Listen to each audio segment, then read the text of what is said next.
नमस्कार साथियों, आज हम सुनने जा रहे हैं जितिया व्रत की पौराणिक कथा। यह व्रत मुख्य रूप से माताएं अपने पुत्र की दीर्घायु, स्वास्थ्य और सुख समृद्धि के लिए करती हैं। यह व्रत आश्विन मास के कृष्ण पक्ष की अष्टमी तिथि को रखा जाता है। कहते हैं कि इस व्रत की महिमा अपार है और इसकी कथा सुनने व सुनाने मात्र से ही पुण्य की प्राप्ति होती है। कथा प्रारंभ। बहुत समय पहले की बात है। नर्मदा नदी के किनारे शंखचूड़ नाम का एक राजा राज्य करता था। उसके राज्य में हर कोई सुखी और समृद्ध था।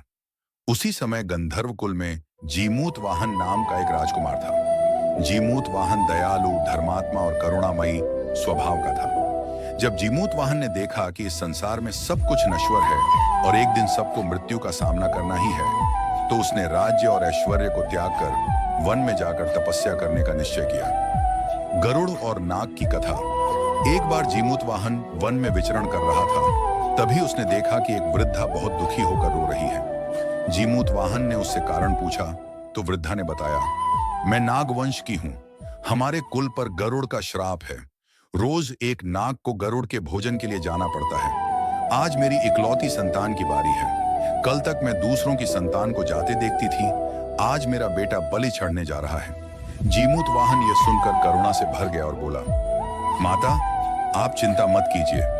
आज आपके पुत्र की जगह मैं स्वयं गरुड़ के भोजन के रूप में जाऊंगा। जीमूत वाहन का बलिदान। अगले दिन जीमूत वाहन ने नागपुत्र के वस्त्र धारण किए और गरुड़ की प्रतीक्षा में पत्थर पर लेट गया। थोड़ी देर में आकाश से गरुड़ उतरे और जीमूत वाहन को उठा ले गए। जब गरुड़ उसे खाने ही वाले थे, तभी जीमूत वाहन ने हाथ जोड़कर कहा, हे गरुड़ देव, मैं जीमूत वाहन हूँ, नाग नहीं। मैंने यह बलिदान नागकुल की रक्षा और एक माता के आंसू पोंछने के लिए दिया है। यदि मेरे इस त्याग से नागकुल की रक्षा हो सके तो यह जीवन सार्थक होगा। गरुड़ का आशीर्वाद। गरुड़ जीमूत वाहन की करुणा और त्याग से अत्यंत प्रभावित हुए।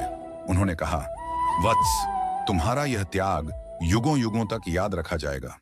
आज से नागकुल पर मेरा कोई अत्याचार नहीं होगा और जो भी स्त्रियां अपने पुत्र की लंबी आयु और सुख के लिए इस दिन व्रत रखेंगी, उनके पुत्र को किसी भी प्रकार का अनिष्ट नहीं होगा।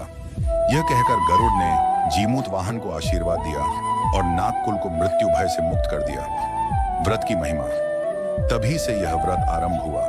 जो माताएं जितिया व्रत करती हैं, वे सूर्योदय से पहले स्नान कर बिना जल ग्रहण किए उपवास रखती हैं और अगले दिन अष्टमी तिथि समाप्त होने पर पारण करती हैं। इस व्रत से पुत्र को दीर्घायु, स्वास्थ्य और समृद्धि की प्राप्ति होती है।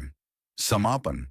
इस प्रकार जितिया व्रत केवल एक परंपरा ही नहीं, बल्कि मातृत्व के त्याग और संकल्प का प्रतीक है। यह हमें सिखाता है कि संतान की रक्षा के लिए मां का व्रत और भगवान का आशीर्वाद मिलकर जीवन को सुरक्षित और सुखमय बना देते हैं। जितिया व्रत की यह कथा सुनने और सुनाने वाले को संतान सुख, आरोग्य और दीर्घायु की प्राप्ति होती है।